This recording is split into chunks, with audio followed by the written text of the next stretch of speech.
Hello दोस्तों, स्वागत है आपका हमारे YouTube channel learn maths trick में। और यहाँ आप सीख रहे हैं मैथ्स के प्रत्येक चैप्टर के प्रत्येक टॉपिक को डिटेल में। तो बने रहिए हमारे साथ। दोस्तों, आज हम पढ़ेंगे नंबर सिस्टम के उन प्रश्नों को जो किसी टॉपिक के अंतर्गत नहीं आते, लेकिन फिर भी हमारी परीक्षा में पूछ लिए जाते हैं। तो चलिए डाल लेते हैं एक नज़र इन प्रश्नों पर भी, ताकि जब आप किसी भी परीक्षा में बैठे तो इस तरह के प्रश्नों से अनजान ना रहें, है ना दोस्तों। तो चलिए शुरू करते हैं। जैसे लिखा है 6 की पावर 333 गुणा 7 की पावर 222 गुणा 8 की पावर 111 में अभाज्य गुणनखंडों की संख्या कितनी है। अभाज्य गुणनखंडों की संख्या बतानी है। तो उससे पहले हमें पता होना चाहिए कि अभाज्य संख्याएं होती क्या है ना। अभाज्य संख्याओं के बारे में हम पढ़ चुके हैं। 2 से स्टार्ट होती है, 2, 3, 5, 7, 11, ये हमारी अभाज्य संख्याएं होती हैं। 9 नहीं आती है ना, क्योंकि 9 तो 3 से कट जाएगी। अभाज्य संख्याएं वो होती हैं जो एक या स्वयं से विभाजित होती हैं, है ना। या तो एक से विभाजित होगी या स्वयं से विभाजित होगी। जैसे 2 है, या तो एक से विभाजित होगी या 2 से। 3 है, या तो एक से विभाजित होगी या स्वयं से, अपने आप से, है ना। यही तो अभाज्य संख्याएं होती हैं। तो अभाज्य गुणनखंड भी वही होते हैं। जैसे मान लीजिए 12 है, इसके हमें गुणनखंड निकालने हैं। तो कैसे निकालेंगे? 2 गुणा 2 गुणा 3, है ना। ये इसके अभाज्य गुणनखंड हो गए। 2 दूनी 4, 3 12, है ना। तो 2 का स्क्वायर गुणा 3 की पावर 1, है ना। इसको ऐसे तो लिख सकते हैं 3 की पावर 1, और इसको ये 2 बार है तो 2 का स्क्वायर। तो इसके अभाज्य गुणनखंडों की अगर संख्या बतानी तो कितनी होगी? इसकी पावर को ऐड कर दीजिए। 2 की पावर 2 है तो ये पावर 2 और ये 1, 2 प्लस 1 को ऐड कर देंगे, 3 आएगी, है ना। तो हमने बता दिया कि अभाज्य गुणनखंडों की संख्या 3 होगी। किसकी? 12 की। अब चलिए इसको देखते हैं, है ना। जैसे 6 की पावर 333 लिखा है, तो 6 को अगर हमें ब्रेक करना है तो किस में करेंगे? 2 और 3 में। 2 3 6 की पावर 333, है ना। पावर 33 है ना 6 की पावर। तो 6 को हमने 2 और 3 में ब्रेक कर लिया। उसके बाद 7 की पावर 222, इसको ऐसे ही लिखा रहने दीजिए। गुणा ये 8 लिखा है ना, 8 को भी तोड़ लीजिए। देखिए अभी 8 का भाग 2 में चला जाएगा ना, 2 से ये डिवाइड हो रही है। तो इसको हमें तो अभाज्य गुणनखंड बनाने हैं। तो वो संख्या हमें पता करनी है जिसमें सिर्फ या तो 1 का भाग जाए या स्वयं का। तो वो 2 संख्या होगी, है ना। 8 को तोड़ेंगे तो 2 गुणा 2 गुणा 2, है ना। मतलब 2 की घात 3 में 2 गुणा 2 गुणा 2 करेंगे, 8 आ जाएगा। तो 2 की पावर 3 लिख सकते हैं 8 को। और इसकी पावर क्या लिखी है? 111, है ना दोस्तों। अब इसको सॉल्व कर लेंगे। इसको जब सॉल्व करेंगे 2 की पावर 333 गुणा 3 की पावर 333, ऐसे इसको लिख सकते हैं अलग अलग, है ना। गुणा 7 की पावर 222, और गुणा ये 2 की पावर 3 है, 3 का गुणा इसमें हो जाएगा 111 में। तो 2 की पावर 333, है ना बच्चों। ये फॉर्मूला आपने पढ़ा होगा कि a की पावर m की पावर n है तो a की पावर m इंटू n हो जाता है ना। या a इंटू b की पावर अगर m है, n है, तो a की पावर n इंटू b की पावर n, इसको ऐसे लिख सकते हैं जो हमने यहाँ लिखा था। a इंटू बी की पावर n है तो इसको a की पावर n इंटू बी की पावर n लिख लिया हमने। यहाँ ये लिखा था a की पावर m की पावर n, है ना। तो इसको a की पावर m इंटू n करके लिख सकते हैं, है ना। तो 2 की पावर 3 की पावर 111 है ना, तो 2 की पावर 333 हमने इसको लिख लिया। अब देखिए यहाँ पर ये 2 की पावर 333, ये 2 की पावर 333, है ना। तो जब भी इस तरह की वैल्यू हो, a की पावर m इंटू a की पावर n, a की पावर m इंटू a की पावर n, तो इस तरह से घातें जुड़ जाती हैं। a की पावर m प्लस n, है ना। जब भी इस फॉर्म में लिखी हो वैल्यू तो क्या होगा? पावर जुड़ जाती है ना। ये आपने शायद पढ़ा रखा होगा। चलिए नहीं पढ़ा होगा तो हम आगे चैप्टर में समझा देंगे किसी और में। तो 2 की पावर 333 और 2 की पावर 333 को जब ऐड करेंगे तो क्या हो जाएगा? 2 की पावर 666 गुणा 3 की पावर 333 गुणा 7 की पावर 222, है ना बच्चों। अब इनको जोड़ दीजिए। 666, 333 और 222। चलिए जोड़ दीजिए 666, 333 और प्लस 222।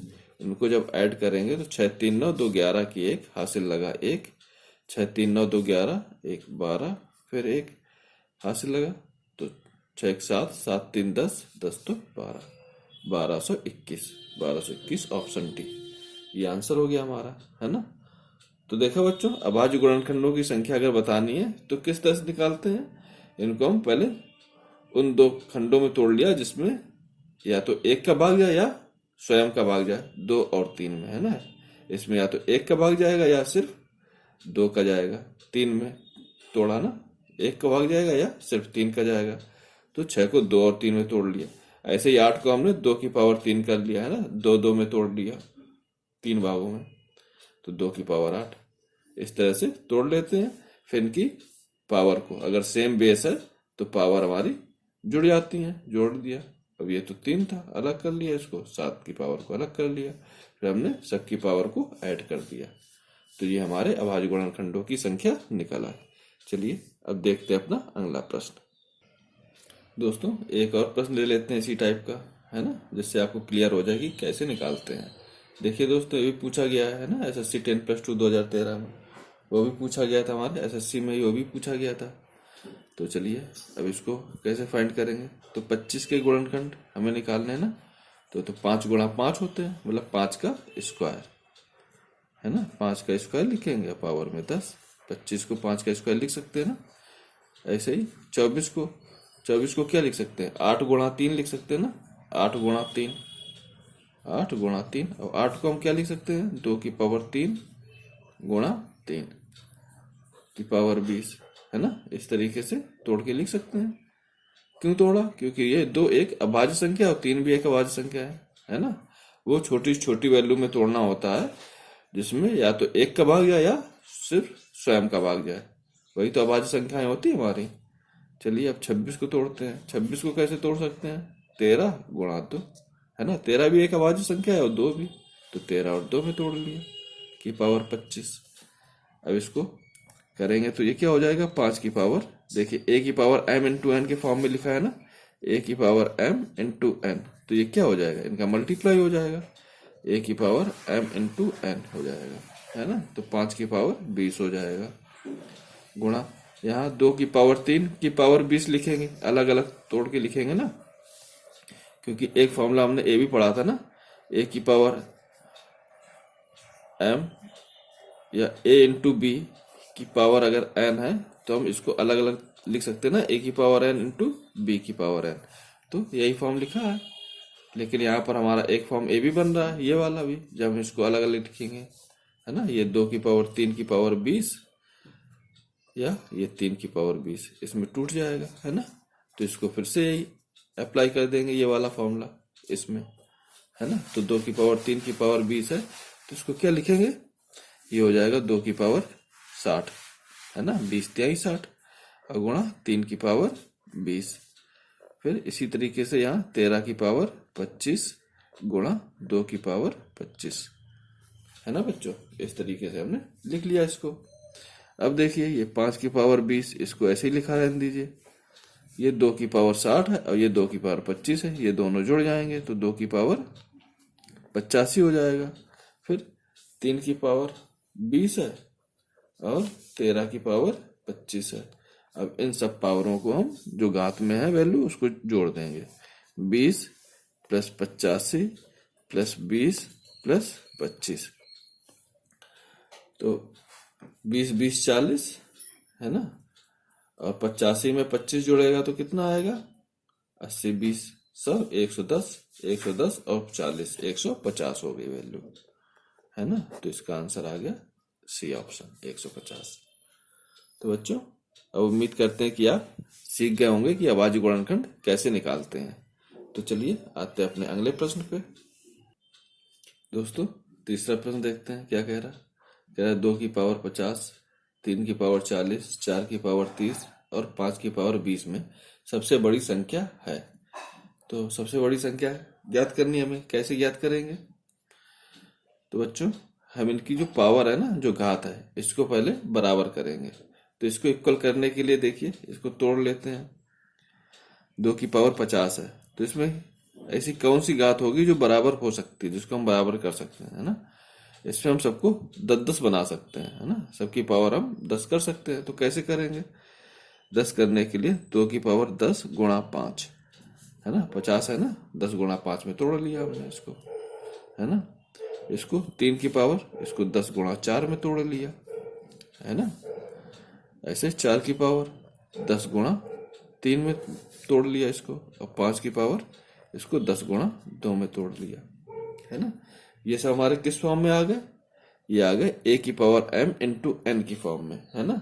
और इसको हम कैसे लिखते थे?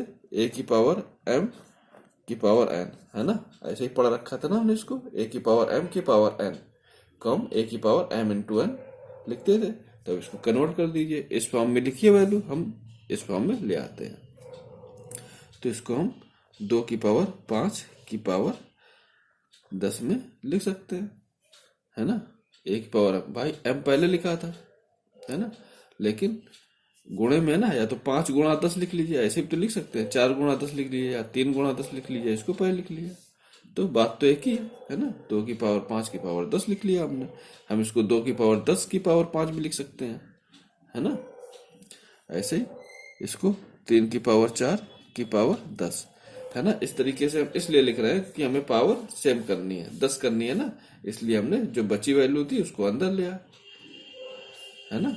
ऐसे इसको देखिए, 4 की पावर 3 की पावर 10 कर लेते हैं। ऐसे यहाँ भी 5 की पावर 2 की पावर 10 कर लेते हैं। तो इससे हमारी पावर सेम हो गई। अब इसको 2 की पावर 5 को क्या लिख सकते हैं? 2 दूनी 4, दूनी 8, दूनी 16, दूनी 32, 32 लिख सकते हैं। तो ये 32 की पावर 10 हो गई। यहाँ 3 की पावर 4 है, तो 3 की पावर 4 को क्या लिख सकते हैं? 3 तिरका 9, 9 तिया 27, और 27 तिहाई 27 गुणा 3, 3 सत्ते 21, और 3 दूनी 27 तिहाई 81, है ना। या 9 निमा 81, 3 तिरका 9, 9 निमा 81, 81 की पावर 10। इसको 4 की पावर 3 को क्या लिख सकते हैं? 4 चौको 4 का स्क्वायर कितना होगा? 16, और 4 का क्यूब 64, है ना। 64 की पावर 10। ऐसे 5 का स्क्वायर 25, 25 की पावर 10। इस तरीके से हमने सबको लिख लिया। अब हमें सबसे बड़ी संख्या ज्ञात करनी थी, तो सबसे बड़ी संख्या क्या होगी? देखिए, 32 की पावर 10, 81 की पावर 10, 64 की पावर 10, 25 की पावर 10। इसमें जिसका बेस सबसे बड़ा होगा वो सबसे बड़ी वैल्यू होगी, क्योंकि पावर तो हमने सेम कर ली। तो सबसे बड़ा बेस इसका है ना 81। ये किसका है? 3 की पावर 40 का। तो 3 की पावर जो 40 है वो सबसे बड़ी संख्या होगी। सबसे छोटी बतानी है तो सबसे छोटी ये 25 की पावर 10, है ना। 25 की पावर 10 मतलब 5 की पावर 20, ये सबसे छोटी होगी, और ये 3 की पावर 40 सबसे बड़ी संख्या होगी। तो इसका आंसर क्या होगा? Option B. ठीक है बच्चों, समझ में आया? चलिए अब देखते हैं अगला प्रश्न। दोस्तों, चौथा प्रश्न देखते हैं। देखिए, ये भी सेम पिछले वाले तरीके ही है। इसमें सबसे छोटी संख्या ज्ञात करनी है, उसमें सबसे बड़ी संख्या ज्ञात करनी थी। तो इसको कैसे ज्ञात करेंगे? इसकी भी हमें पावर सेम करनी पड़ेगी। पावर सेम करने के लिए कैसे लिखेंगे इसको? 2 की पावर, अब इसकी पावर ऐसी क्या कर सकते हैं जो सब में सेम हो। तो देखिए, इन सब में हम चेक करेंगे कि किसका भाग चला जाएगा। सबका भाग, देखिए हमें तो शेष चाहिए ना पावर, तो सब में ऐसी कौन सी वैल्यू हो कि वो सेम आए? वो होगी 50, है ना। 50 कैसे निकाली? देखिए, अगर हम 2 का भाग दे, इसमें 2 का भाग देना पड़ेगा, इसमें 4 का भाग देना पड़ेगा, इसमें 3 का भाग देना पड़ेगा, और इसमें 5 का भाग देना पड़ेगा। तो सबकी हमें पावर सेम मिल जाएगी। तो चलिए उसको हम तोड़ लेते हैं। ऐसे 50 गुणा 5 में, है ना, 250 मिल गया। ऐसे ही 3 की पावर में तोड़ेंगे तो 50 गुणा 3। ऐसे ही इसको ब्रेक करेंगे तो 50 गुणा 2। ऐसे इस 4 तो 50 गुणा 4, है ना बच्चों। इस तरीके से हमने तोड़ लिया। अब क्या करेंगे? 2 की पावर 5 गुणा 50, है ना। इसको करेंगे 3 की पावर 3, जो हो जाएगी हमारी 27। तो 27 की पावर 50, ऐसे इसमें 5 की पावर 2, 25 की पावर 50, ऐसे 4 की पावर 4, है ना। इसको ऐसे लिखेंगे ना, 4 की पावर 4 की पावर 50, है ना। तो 4 की पावर 4, ये कितना हो गया, 4 चौको 16 और 16 का स्क्वायर 256, है ना। तो इसको 256 लिख सकते हैं। चलिए यहाँ लिख लेते हैं। ये 2 की पावर 5 कितनी होगी, 32। यहाँ 27 आया, 32, यहाँ 27 आया, यहाँ 25 आया और यहाँ 256 आया, है ना। तो इसमें सबसे छोटी संख्या ज्ञात करनी थी, तो सबसे छोटी क्या है, देखिए 32, 27, 25, ये 25 है ना सबसे छोटी। बेस तो सबका, पावर तो सबकी सेम है, 50 50 50, है ना। तो सबकी पावर 50 कर लीजिए, है ना। सबकी पावर 50, सबसे बड़ी संख्या ये होगी और सबसे छोटी ये वाली होगी, 25 की पावर 50 और सबसे बड़ी 256 की पावर 50। इसका मतलब है कि जो सबसे छोटी संख्या होगी वो होगी हमारी 5 की पावर 100 और सबसे बड़ी संख्या जो होगी वो होगी 4 की पावर 200। ठीक है, हमें तो सबसे छोटी संख्या ज्ञात करनी थी, तो 5 की पावर 100, ऑप्शन सी। ठीक है बच्चों, ये समझ में आया। चलिए अब समझते हैं इस प्रश्न को।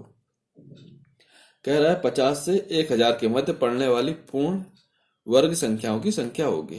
पूर्ण वर्ग संख्याओं की संख्या में पता करनी है, तो वो वैल्यू फाइंड करनी है जो किसी ना किसी का स्क्वायर हो, है ना। तो इससे पहले की पूर्ण वर्ग संख्या क्या होगी, इससे पहले की पूर्ण वर्ग संख्या 49 होगी, है ना। जो किसका होगा, 7 का स्क्वायर।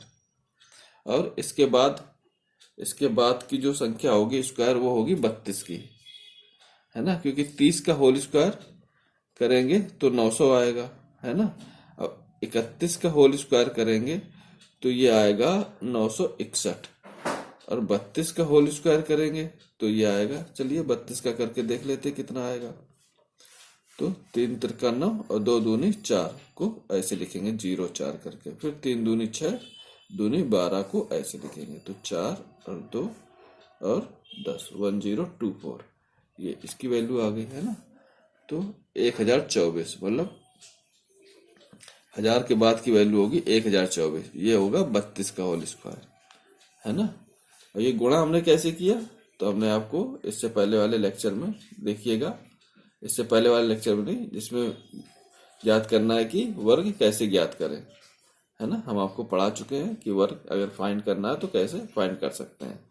हालांकि इसमें देख लीजिए कैसे किया, ये 3 लिखेंगे ना, इसको 3 को मल्टीप्लाई कर लीजिए, 3 तिरका 9, फिर 2 का 2 में आपस में मल्टीप्लाई कर लीजिए, 4 आया। लेकिन अगर ये सिंगल डिजिट की वैल्यू निकलती है तो आगे हम 0 लगा लेते हैं, ठीक है। फिर क्या किया हमने, 3 दूनी 6, इनका आपस में मल्टीप्लाई किया और उसको डबल कर लिया, 3 दूनी 6 दूनी 12, और इसको हमने ऐड कर लिया, है ना। इस वैल्यू को यहाँ लिखेंगे और 2 को इसके नीचे लिखेंगे। अगर ये भी 2 डिजिट की होती तो ये दूसरी डिजिट यहाँ हो जाती, है ना। नहीं है तो हमने यहाँ भी 0 लगा लिया, जैसे यहाँ पर 0 लगाया था, है ना। अब इसकी एक डिजिट यहाँ लिखेंगे, 3 दूनी 6, इसको आपस में मल्टीप्लाई करके इसको डबल कर लिया और इसको इस तरीके से लिखेंगे, 9 के नीचे 1 और इस 0 के नीचे 2, और इनको ऐड कर लेंगे, है ना। 4 को ऐड किया, फिर 2 9 1 10, 1024, ये हमारा 32 का होल स्क्वायर हो गया, है ना। तो हमें पता चल गया कि 49 से पहले की वैल्यू, 50 से पहले की जो वर्ग होगा वो 49 होगा, और उसकी जो संख्या होगी वर्गमूल वो 7 आएगी। ऐसे ही 1000 से बड़ी जो पहली वैल्यू होगी जो किसी का वर्ग होगी वो होगी 1024, और ये किसका वर्ग होगी, 32 का। तो 7 से 32 के बीच में अगर हमें संख्या काउंट करनी है तो 7 को क्यों काउंट करेंगे, 8 होगी ना पहली वैल्यू। जो 50 से 1000 के बीच में होगी वो होगी 8 और 32, है ना। तो इनके बीच कितनी संख्या आई, 8 और 32, कैसे निकालेंगे, तो 32 माइनस 8 प्लस 1 करके, है ना। 32 माइनस 8 प्लस 1 करके हम निकाल लेंगे। तो 32 माइनस 8 करेंगे कितना आएगा, 12 में से 8 गया 4, 24, और 24 प्लस 1 25, है ना। तो हमारा इसका आंसर, इसमें तो आंसर 24 आ रहा है।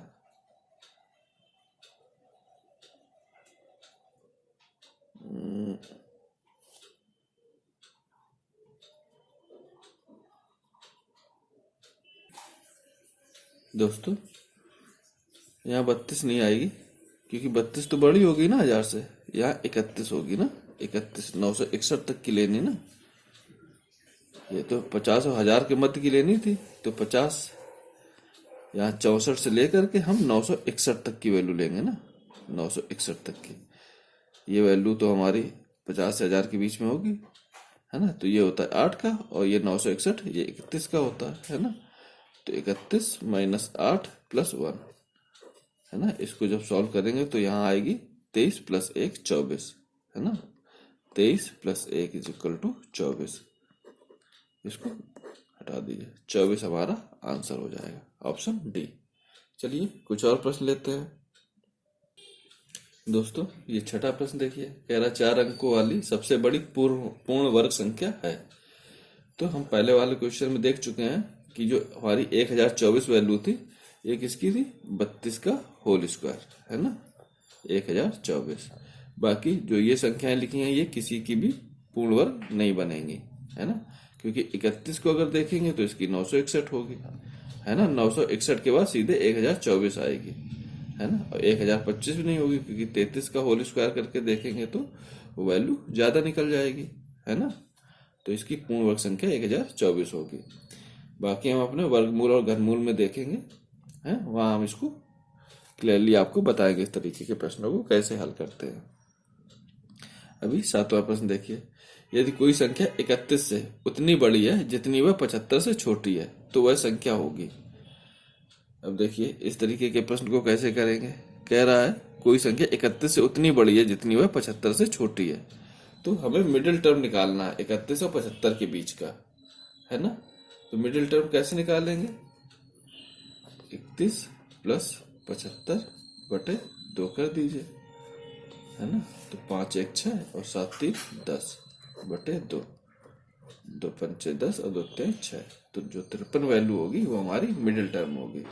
मतलब ये जो 53 वैल्यू है ये 31 से उतनी बड़ी होगी जितनी ये 75 से छोटी होगी। तो चलिए करके देख लेते हैं। 31 को घटा दीजिए, 3 1 2 और 5 3 2, 22 आई, है ना।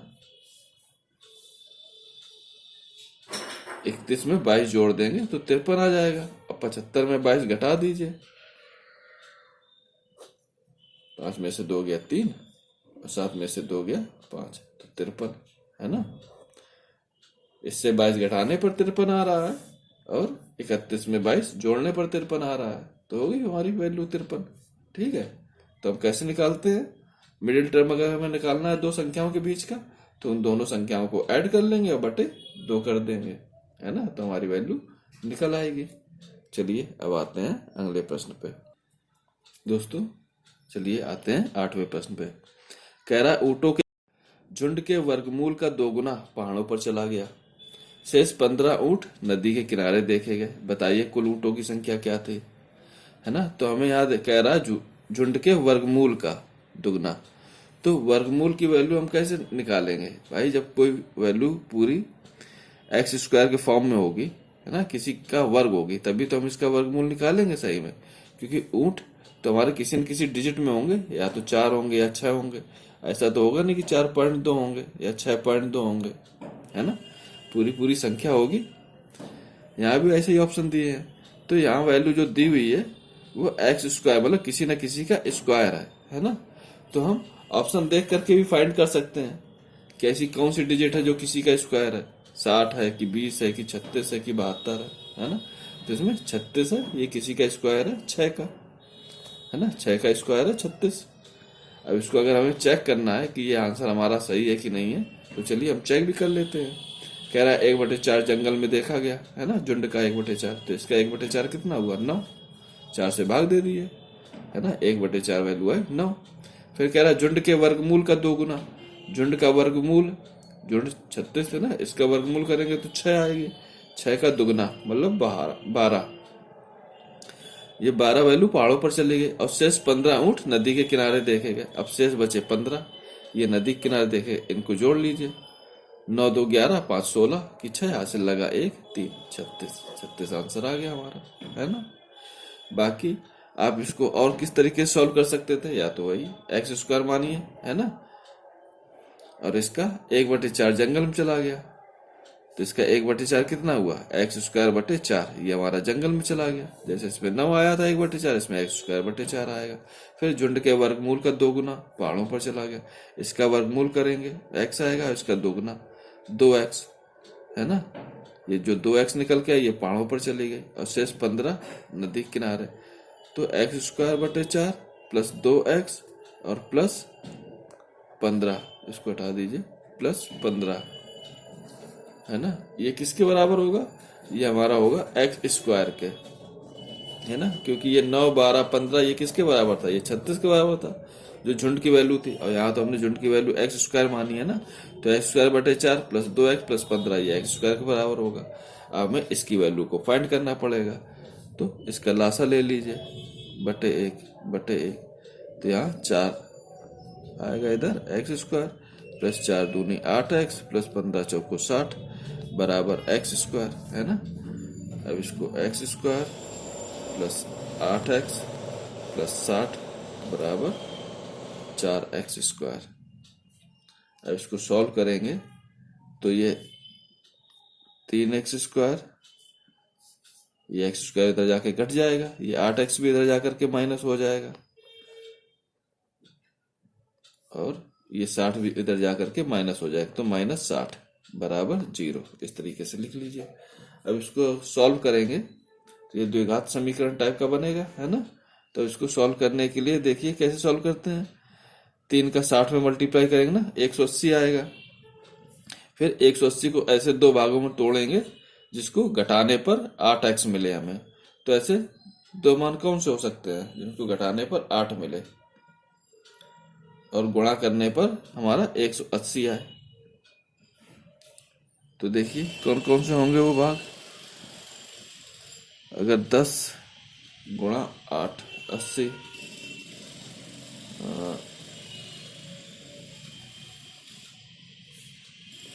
8 आए।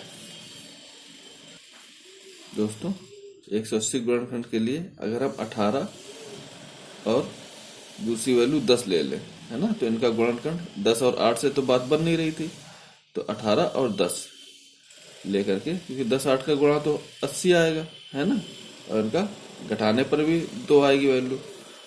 18 और 10 का गुणा करेंगे तो 180 मिल जाएगा। ये माइनस में 18 और ये प्लस में 10, इस टाइप से लेकर के हम इसको सॉल्व करेंगे। तो ये तो 3x² हो गए, यहाँ -18x plus 10x minus 60 is equal to 0। इसको लेकर के सॉल्व करेंगे। तो यहाँ इसको लेकर के जब सॉल्व करेंगे तो यहाँ 3x² और -18x में 3x हम कॉमन कर लें, तो यहाँ से बचेगा x और यहाँ से बचेगा -6। ऐसे ही सेम यहाँ भी, यहाँ से अगर हम +10 को कॉमन कर लें तो यहाँ से बचेगा x, यहाँ से बचेगा -6, ये हो जाएगा 0 के। अब इन दोनों से x -6 को कॉमन कर लीजिए, तो बचे कितना, 3x + 10 बराबर 0। तो यहाँ से x बराबर 6 आया और यहाँ से x बराबर -10/3 आया, है ना। अब इस x को हमें x² की वैल्यू फाइंड करनी, तो x² की वैल्यू कितनी आ गई, 36। x की वैल्यू 6 आई थी, x² की 36। तो ऐसे भी हम अपना आंसर फाइंड कर सकते हैं, लेकिन इसमें काफी टाइम लगेगा, है ना। तो कभी कभी एग्जामिनर हमें ऐसे प्रश्न दे देता है जो नहीं चाहता कि हम पूरा मेथड सॉल्व करें, वो चाहता है, वो सिर्फ आपका IQ चेक करता है ना। यहाँ कह रहा है झुंड के वर्गमूल का 2 गुना, है ना, तो हमें ऐसी वैल्यू निकालनी होगी जो किसी न किसी का स्क्वायर होगा। देखिए ऑप्शन में ऐसी वैल्यू उसने कौन सी दी है, सिर्फ 36 दी है जो 6 का स्क्वायर है। तो आंसर हमारा 36 हो गया, है ना बच्चों। चलिए अब देखते हैं अगले प्रश्न पे आते हैं अपने। दोस्तों अब आते हैं 9वें प्रश्न पे। देखिए क्या कह रहा है एक संख्या में 5/7 जोड़ने पर योग 1 हो जाता है। तो 5/7 में हम क्या जोड़ दें कि योग 1 हो जाए, है ना। 2/7 जोड़ दें, योग 1 हो जाएगा। इनको जोड़ेंगे तो ऊपर भी 7 आ जाएगा, नीचे भी 7, 7/7 1 आया। तो सर्व संख्या कौन सी है, तो कौन सी में देखिए ऑप्शन कैसे दिए गए हैं। कह रहा 5/7 का 50% या 5/7 का 60% या 5/7 का 30% या 5/7 का 40%, है ना। तो 5/7 से वो वैल्यू निकालनी है हमें कि 5/7 में हम क्या जोड़ दें कि योग 1 हो जाए। तो देखिए इसको निकालने के लिए 2/7 जोड़ रहे हैं ना, किसमें, 5/7 में, है ना। तो ये कितना प्रतिशत हो गया, ये प्रतिशत निकालने के लिए 100 करते हैं ना, लेकिन अब इसको सॉल्व करना है। तो ये देखिए यहाँ बटे में है, ठीक है, 2/7, लेकिन जब गुणे में लिखेंगे इसको तो ये वैल्यू पलट जाएगी, 5/7 की जगह क्या हो जाएगा 7/5, है ना। तो इसमें 7 कट जाएगा और ये गुणा 100 था, है ना। इस 5 को इसे काट दिए, 5 दूनी 10 और 0, तो 20 दूनी 40% आ गया, है ना। तो 5/7 का 40% इस तरह से निकाल लिया। बाकी दूसरे भी देख सकते हैं, ऑप्शन से भी देख सकते हैं। 5/7 जोड़ने पर योग 1 हो जाता है, वह संख्या कौन सी होगी, वह संख्या 2/7 होगी। तो देखिए किसका प्रतिशत 2/7 होगा, हमें पता है 40% का मान 2/5 होता है ना। 40% का मान 2/5 होता है। तो अगर इसमें 5/7 गुणा 2/4 5 कर लें, 5/7 गुणा 2/5, तो ये 5 कट जाएगा, 2/7 बचा हमारा आंसर, है ना। यही तो 2/7 ही तो जोड़ रहे थे। तो ऐसे भी हम निकाल सकते हैं कि 5/7 का 40% 2/7 होगा। या यहाँ सीधे सीधे पूछ रहा है कि 2/7 जो वैल्यू आई है वह संख्या की कौन सी भाग होगी, 5/7 का 40% होगा, है ना। इस तरीके से भी निकाल सकते हैं। तो जो भी मेथड आपको सही लगे, जो तरीका आपको सही लगे, आप वैसे कर सकते हैं। चलिए अब आते हैं अगले प्रश्न पे। दोस्तों आते हैं अपने लास्ट प्रश्न पे। कह रहा है वह संख्या कौन सी है जिसका 1/5 भाग में 4 की वृद्धि उसके 1/4 भाग में 10 की कमी के बराबर हो जाती है। तो 1/4, 1/5, 1/20 और 14, 280 इसका आंसर हो गया। देखिए बच्चों, जो इस तरीके के प्रश्नों को करते आ रहे हैं वो कैसे करेंगे, 1/4 भाग बड़ा होगा ना 1/5 भाग से, है ना। किसी भी संख्या है, कोई संख्या अगर x है तो इसका 1/5 भाग हम लोग कैसे करेंगे, अगर शुरुआत से करना है तो x/5 भाग, इसमें 4 की वृद्धि, है ना। और ये किसके बराबर है,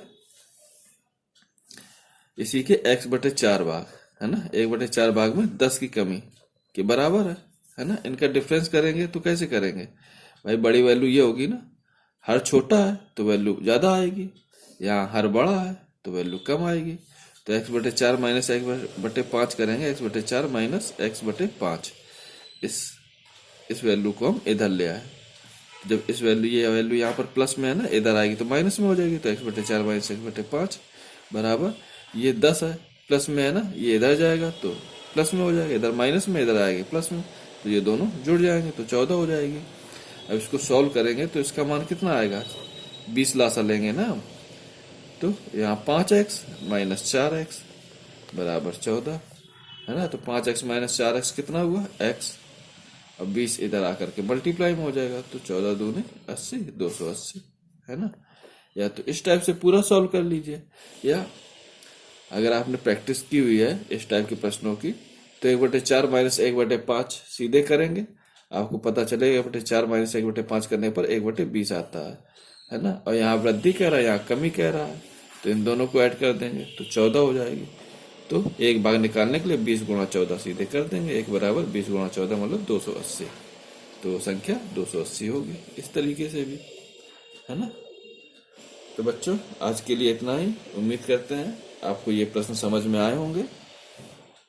तो इसी तरीके से मैथ के प्रत्येक चैप्टर के प्रत्येक टॉपिक को डिटेल में समझने के लिए सब्सक्राइब कीजिए हमारे चैनल को, और अगर क्लासेस पसंद आ रही हो तो दोस्तों में भी शेयर कीजिए, और आने वाली क्लासेस की नोटिफिकेशन पाने के लिए बेल आइकन को प्रेस करिए। चलिए आज के लिए इतना ही, मिलते हैं नेक्स्ट क्लास में एक नए चैप्टर के साथ। धन्यवाद।